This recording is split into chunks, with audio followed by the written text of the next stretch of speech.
κομική περίοδος, η επεξεργασία της ελιάς του ελαιοκάρπου ξεκινάει αρχές φθινοπόρου, κυρίως από 10 με 15 Οκτώβρη.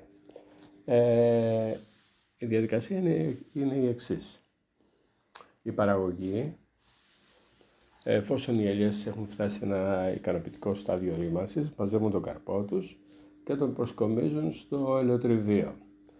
Συνιστάται η συσκευασία του ελαιοκαρπού να γίνεται σε παλαιτοκιβώτια, αεριζόμενα, ώστε να αναπνέει ο καρπός και να μην οξυδώνεται, ή μέσα σε σάκους γιούτινους. Δεν ετύχει καθόλου η συσκευασία σε πλαστικούς σάκους. Αφού προσκομιστεί και στη συνέχεια προχωρούν μέσα στη μονάδα παραγωγής, ούτως ώστε να προχωρήσει η ελαιοποίηση, δηλαδή μέσα από τον καρπό να παράξουμε το ελαιόλαδο.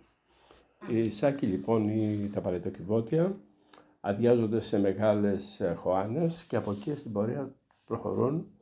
Το επόμενο στάδιο είναι η αποφύλωση του καρπού, δηλαδή αφαιρούνται όλα τα φύλλα που περιέχονται μέσα στους σάκους και μένει καθαρός ο καρπός, και στη συνέχεια περνάει από δύο διαφορετικά στάδια πλυσίματος, ούτως ώστε ο καρπός να είναι πεντακάθαρος.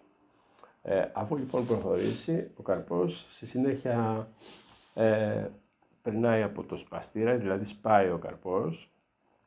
Ο καρπός αυτός παίζει στους μαλακτήρες και μαλάσσεται για ένα αρκετό διάστημα, ούτως ώστε να ενοποιηθούν οι κόκκι του λαδιού και να δημιουργήσουν σταγόνες λαδιού σε μια θερμοκρασία, περίπου θερμοκρασία σώματος και ακόμα μικρότερη, περίπου στους 30 βαθμούς, για να μην οξυδωτεί και να μην χάσει θετικά συστατικά το προϊόν.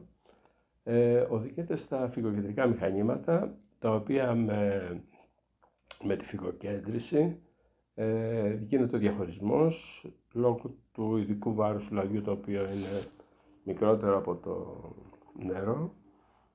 Και με αυτόν τον τρόπο εξάγεται το ελαιόλαδο μέσα από τα φυγοκεντρικά μηχανήματα. Υπάρχει και μετέπειτα ακόμα επεξεργασία, μετά τη φυγοκέντρηση.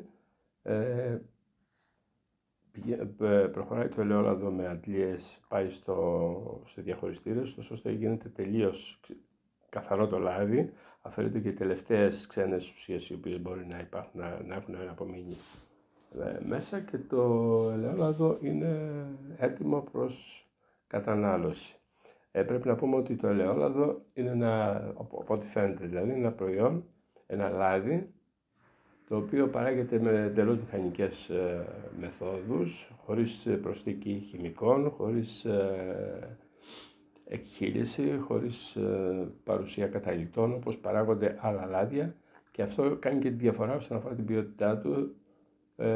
Δηλαδή είναι τελικά ένας χυμός λαδιού, ένας χυμός ελιάς,